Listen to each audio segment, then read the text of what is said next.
Aujourd'hui, nous effectuons notre dernière grande pérégrination pour aller à l'hippodrome de Randwick où a lieu la grande veillée et la messe de clôture de ces JMJ 2008. Cette fois-ci, nous prenons toutes nos affaires car nous passerons la nuit sur place, à la Belle Étoile. Comme un ultime au revoir à Sydney, nous passons sur le Harbour Bridge qui relie les deux parties de la baie. Puis nous prenons la direction de l'hippodrome dans un trajet balisé à travers la ville. 4,5 km dans les rues, environ 1 heure de marche jusqu'au champ de course. Premier kilomètre, Sienne en forme à le pas léger et la langue bien pendue. Non là ça va. Ça évoque quelques souvenirs et puis c'est toujours bien de pouvoir marcher et prier en même temps.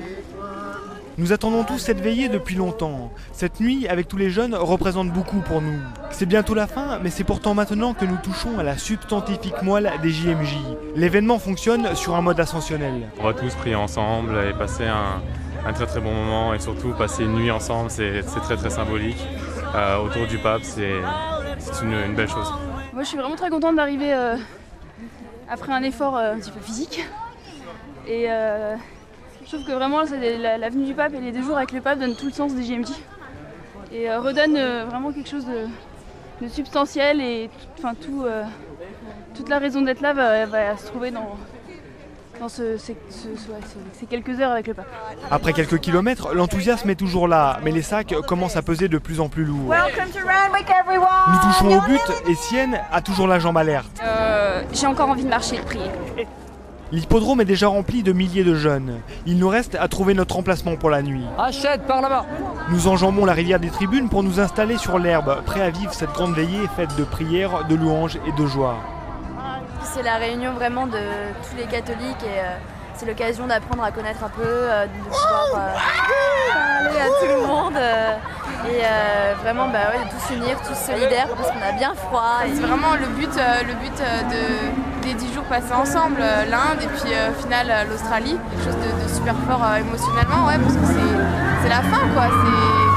Moins spirituelle et plus triviale, la soirée s'annonce froide. Nos 15 Indiens, déjà proches de l'hypothermie, reviendront dormir dans le centre de Sydney. Albin, lui, déploie sa couverture de survie. Nous sommes prêts à braver la froideur nocturne. Toutes ces bougies illuminées, toute cette ferveur des fidèles, franchement, un grand moment de partage tous ensemble. On a vécu des moments très forts, notamment un discours du pape. Vraiment, nous avons aussi entendu plusieurs discours de différentes personnes, de différentes nationalités. Et même s'il fait un petit peu froid, même si on est en hiver ici, il y a toujours cette chaleur humaine et autour du message de l'Esprit Saint. Une nuit que nous n'oublierons sans doute jamais, en attendant le couronnement de demain avec la messe célébrée par Benoît XVI. Voilà, c'est ici que se termine la carte postale du pèlerin. Alors les JMJ continuent bien sûr pour les jeunes de Saint-Germain-des-Prés qui vivront demain dimanche sur l'hippodrome de Randwick la messe de clôture de ces 23e JMJ en présence de Benoît XVI. Le groupe se partagera ensuite entre ceux qui repartiront directement et ceux qui resteront quelques jours pour visiter l'Australie. Mais une soirée de retrouvailles est d'ores et déjà prévue pour le retour à Paris. Alors un grand merci à tous ces jeunes qui se sont prêtés au jeu de la caméra embarquée et qui nous ont permis de vivre ces JMJ 2008 de l'intérieur.